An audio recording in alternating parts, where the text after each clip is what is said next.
I find hearings like this frustrating. And they deepen, to me, what is a problem in our country, which is a growing tribalism and our inability to come together and work on issues where we have so much common ground. It's not a senator in the United States, and I know them well and have friends on both sides of the aisle, that condemns political violence, that does not condemn political violence. But when we hold hearings that come at this issue that reflects the partisanship of our time and the tribalism of our time, we don't get to a solution. We are in a crisis right now, and there is growing political violence and a growing justification for it. But I find it stunning that the way we talk about it seems more about grievance politics and trying to score points than actually getting to the root of what is an American problem. And it frustrates me when that is so transparent and clear, especially when we don't talk about people on our own side of the aisle. Chuck Schumer was very wrong in what he said, and my colleague held up the quote. I've actually seen that quote. I've lost count of how many times my colleagues have raised that quote. But you know what they never say? Is that he came out and apologized for it. That Chuck Schumer, using self-interrogation, said, I was wrong. I've never seen the President of the United States who has spoken about punching people in the face, who has said a lot of violent rhetoric, has never given that type of self-interrogation.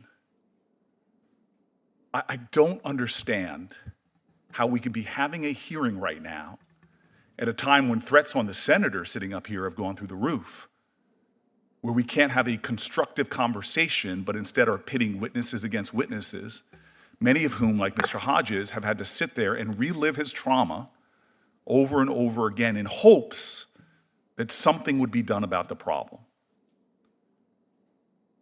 And God, we should just tell the truth. There is political violence. Extremists who have left-wing ideologies and right-wing ideologies. To say it's just one and not the other is to deepen the problem. But we have an administration right now who is eviscerating the people that should be keeping us safe, and who is pulling down from the website, as they did earlier this year when the Department of Justice removed from its website a government-funded report published last year that found that the number of far-right attacks continues to outpace all other types of terrorism and domestic violence extremism.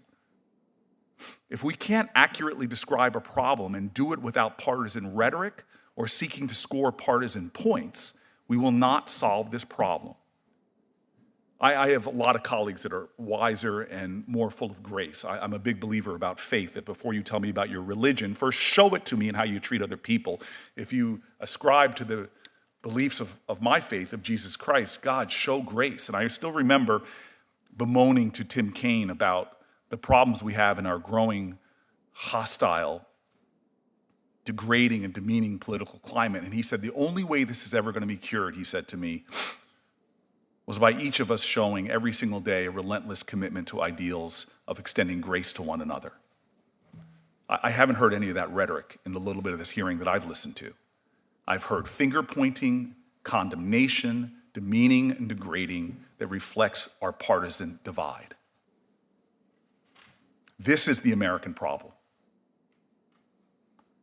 I am so frustrated to sit before members of our law enforcement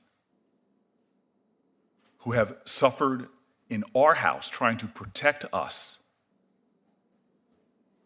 violence that I never imagined could happen.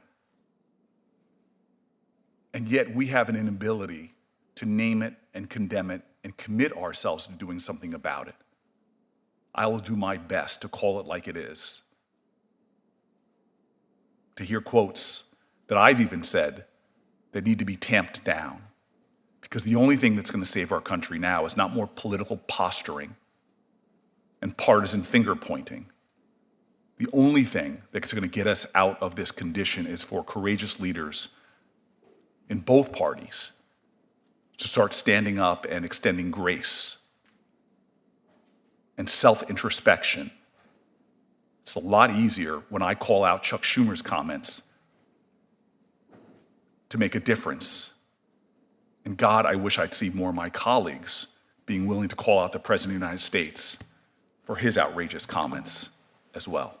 Thank you. Senator Blackburn. Thank you, Mr. Chairman. Thank you to each